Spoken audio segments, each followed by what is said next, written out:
Okay. Grab this out of here. In just a second, everybody. Of course, it's not going to be where I thought it was. Alright. So, today is October 8th. It's Monday, October 8th, 2021. Like I told everybody, I've got a theory on why identity theft has gotten so bad. Now, one of the things is I do offer identity theft protection for all the people that would like to have it. All you got to do is go to idguy.org, idguy.org. However, I'm going to tell you a few things about identity theft, okay? Identity theft occurs when somebody gets all your personal information, okay? It doesn't mean that you gave them your personal information. Kind of like the Equifax breach, okay? On one hand, there was a company that was working with Equifax that's still on TV today, and everybody's like, oh, well, they would never do anything wrong. Well, the thing about it is some of these companies out there, what they do is they get your information on the front end to protect you. They sell it on the back end to people that are going to take advantage of you. And one of the things I've noticed with the regular household phones, okay, your regular, landlines, even a lot of cell phones, is that there's a lot of scam calls coming in. There's a lot of telemarketers. There's a lot of just frauds. And if you call the number back, it's either somebody else's phone, which is called spoofing, which we'll get into in a minute, or it's a scam, meaning they're trying to sell you a credit card or a debit card or a car warranty. And the thing about it is, it's getting very tiresome that these calls keep coming in. The phone companies try to block them. The problem is they're using actual phone numbers, okay? The first thing I want to kind of go over with you, and I'm going to put it on the board here, it's called spoofing, okay? S-P-O-O-F-I-N-G, okay? I always refer to it as leapfrogging, and that's just me. And the reason why is because they'll use your phone number, which is your phone number, and they're going to call other people using your phone number. And this is called spoofing. I better use a black marker because I don't think that's coming up very well. Okay? So what is spoofing? It means they've got your phone number, and a lot of people, they get mad because people call them and say, hey, did you just call me? And they go, no, I never called you. And then they get mad when the person's like, yeah, you did just call me. They're like, no, you didn't. You got the wrong number. And they get mad, they hang up and everything else. Here's the problem, okay? They did call you. They did call you with the number. The problem is it wasn't the person, it was the phone number that called you. And that's where spoofing, hopefully the black marker you can see better, S-P-O-O-F-I-N-G, okay?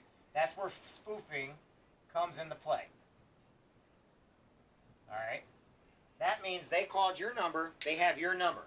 All those breaches, the Equifax breach, the Wells Fargo breaches, the Capital One breaches, all these huge breaches that have happened, the Yahoo breaches, the Facebook breaches, all of them got a hold of your phone number, and then they sold that number.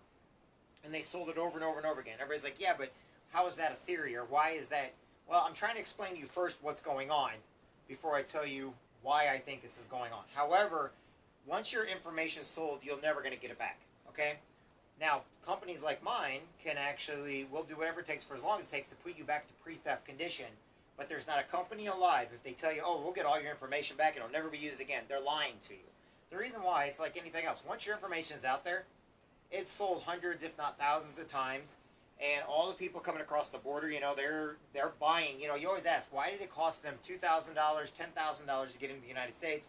Why are all these coyotes helping them get into the United States? Where are they getting their money from in order to transport humans into the United States or even in other countries? Okay? The fact is, it's because they're buying your information. They're buying all this data that's out there. They're data mining, okay? They're going into companies and the banks and the hospitals, and they're pulling Social Security numbers, and they're putting it on, they're adding a Social Security number with a birth date and creating a whole new person. And the thing about it is, well, people can have my identity. You don't want to say that. And believe it or not, I'm not trying to be rude, but people that tell me that they can just have my identity, they have no clue what they're saying. The reason why is because if you knew how bad it can get, there are people sitting in jail today because somebody used their identity. It's not always about how good or bad your credit is. Sometimes it's about buying a car, purchasing a credit card. It may be, maybe they got arrested for something. If somebody's got a fake driver's license that looks like the real thing because they've got your information. They're going down the road. Now all of a sudden you don't show up and they don't show up into court, but it's your name. Now you've got a warrant for your arrest. How bad is it getting? Almost 4 out of 10 people right now every day have some type of identity theft going on. Okay? Now, the other thing is if you add up all the identity thefts that have gone on from Equifax to LifeLock to companies that are supposed to be protecting you, to the Wells Fargo, to all these big banks and the big banking systems, to the Facebooks, to the Yahoos, when you put it all together, we're talking about almost 1 billion people have had their identity theft. There's only 362, give or take a couple million, people in the United States. There's 57 million people in Canada. All right? You start adding it all together and it still doesn't equal a billion. So you're like, well, where are they getting all the information from? Easy. Everyone's information has been stolen. Veterans Affairs for all military has been stolen. Trucking companies have been breached and broken into. Co-ops around the country, the regular farm co-ops. Why? Places like China and all them, they're data mining everything. Then what they do is so they don't get caught, they go and sell all the information to somebody else so it looks like a terrorist or it looks like somebody was actually in there when actually they were just trying to get numbers and figures in order to play with the stock markets. I know, you don't have to understand all that. All you have to understand is now they have your phone number. So we'll just say they call a 217 number. 217-222-2222. Okay? So that number comes up on your phone. It says Quincy, Illinois. I'm only using a local area code. I don't even know if that's a legit number or not. I'm hoping not. Okay, I could use a 567-8389-867-530. Anyway, that's a different song for a different day. But the thing about it is, this number comes up on your phone. And you're like, oh, it's my cousin, it's my friend, it's my mom, it's my brother. Oh, it's a company in Quincy. Oh, it's a hospital. And all of a sudden you answer, and now they're trying to sell you something. Hey, do you want such and such? Problem is, you're going to get an English-speaking voice. That's a recording. The recordings are getting better and better. You can't even tell that it's a foreign company. So then all of a sudden you press 1 or you press 2 or whatever else, and you're like, what's this going on here, To give you an idea, my local hometown, the police department hometown, and several other police departments and sheriff's departments actually had to put on the news and had to put out that they're not calling people. They're not threatening people, okay? Because then you got to add into the Social Security scam. So this number here can be used over and over millions of times. Your phone number can be used over and over millions of times. It's called spoofing. So all of a sudden you pick up the phone, hello, and all of a sudden you got somebody saying, yes, this is the Social Security Administration, and there's a warrant for your arrest. Well, most of us would be smart enough to know that's not right, but the problem is they called you, which means they have your number now. Doesn't matter where they got it from. They have your number, which means you are part of the breach. See, they don't just call random numbers and open up a phone book. They actually have a system to do it in order to scam more people. Now, it's called spoofing. They're using your number to call other people. It's probably one of the worst, most heinous things ever because they're using police department numbers, hospital numbers, and everybody's like, well, how are they getting it? All those breaches from hospitals, places that they don't have very good security when it comes to their computer systems and stuff. They've all been breached. They've been breached over and over and over again. It takes a big company, but guess what? Nobody wanted to put their money into securing their computer systems. So what happened is over time, our computer systems are what run everything today. And now they all have your phone numbers. They have your addresses. Okay, so now all of a sudden you got Social Security calling you up. So the first one we're going to start with is spoofing with the Social Security. Okay? Social Security. And it's funny because I have everybody telling me, oh, problem is when you get called, you think, well, I just beat them because I told them I didn't believe them and I told them off. Guess what? They called you, which means you're part of their scam now. They called you, so you are part of their scam. Okay? So how do you get through the scam? How do you get by it? Easy. First off, don't give them any information. Second, when you get off the phone, you need to call your company, you need to call your phone provider and say, hey, I just had a fraudulent Social Security Administration, call me up. One, Social Security will not call you. Understand that right now. I know a lot of you guys are like, I'm smart, I know this already. Great, guess what? Your mom and your dad, your kids don't know it. How many of your kids have freaking phones now and all of a sudden someone's calling them? How many of your parents have phones, your grandparents, your great-grandparents? How many of your aunts, uncles, and neighbors? Because what they're doing is they get into your phone. They're calling you saying they're Social Security Administration. If they give any of their information, they're able to get into their system, which means now they can get all the numbers in that phone. Okay? So they're stealing all the numbers, and they're using that because most people live within the same area code, same zip code, stuff like that. So the Social Security is a scam. Okay? Next, police departments. Police departments. If you get a call from your local police department, and I do not say this because I'm trying to be mean or trying to be, you need to basically hang up, do not call the number on your caller ID, and call back a number, not that's on your caller ID, but the actual police department or sheriff's department, and say, look, I apologize, but I wanted to call back. Did you guys call me?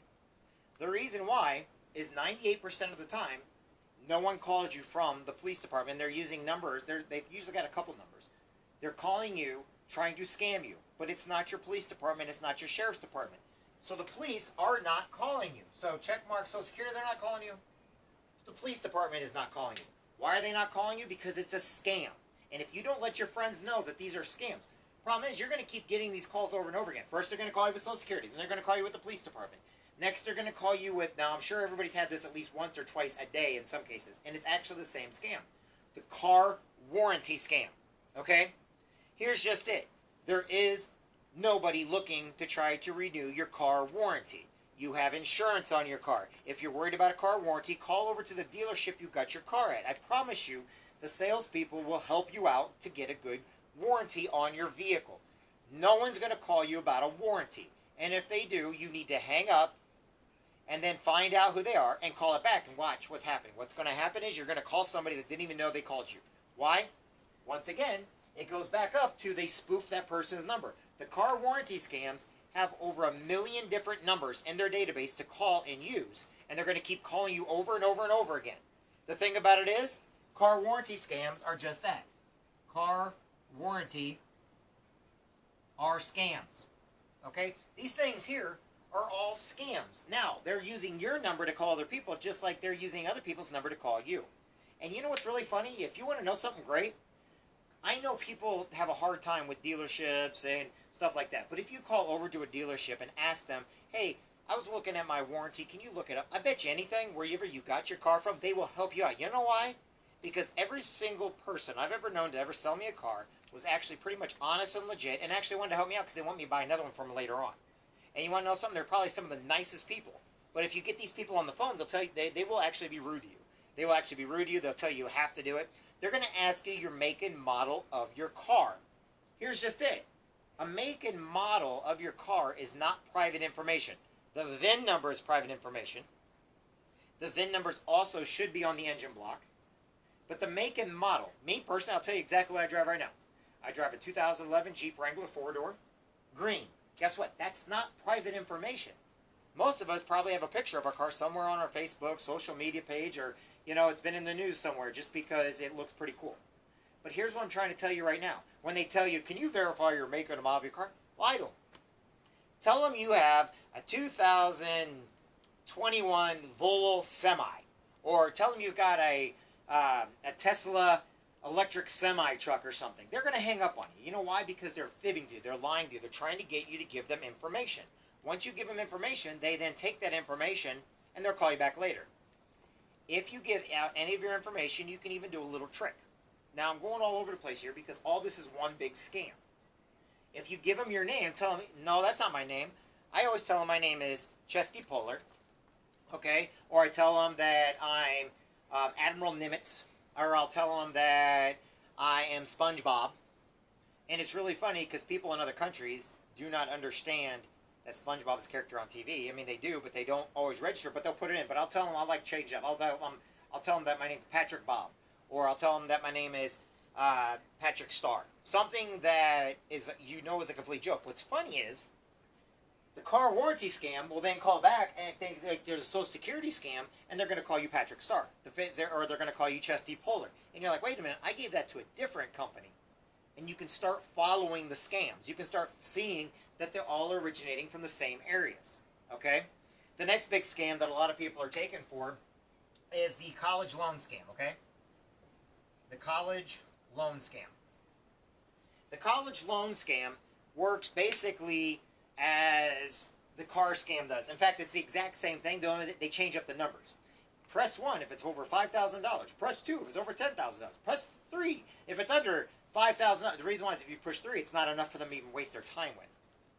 But if you get all the way to them and you start asking them, they're going to act like, well, yeah, but you got to, well, tell me who I am then. If you know so much about the reason why it's funny with me is because when I got my MBA from Western Illinois University, I have no loans. The reason why is because I did the best loan program there was. I joined the United States Marine Corps, and when I got out, I used my GI Bill, my veterans grants. I used everything I could, and I graduated, and that's what I used. So when I get them calling me about my college loan, and the reason why they're taking advantage of people, first off, it's going to be from a fake number or somebody else's number. And two, when you answer, it's because most of you guys have loans. Most of you guys have some kind of loans, okay? But it's still a scam. It's still being spoofed. They're using other people's numbers. Now, the other one is a Visa MasterCard scam, okay? They're going to tell you they're going to change your interest on your Visa and MasterCard. Now, this is where I finally figured out my theory on how this stuff's going about, okay?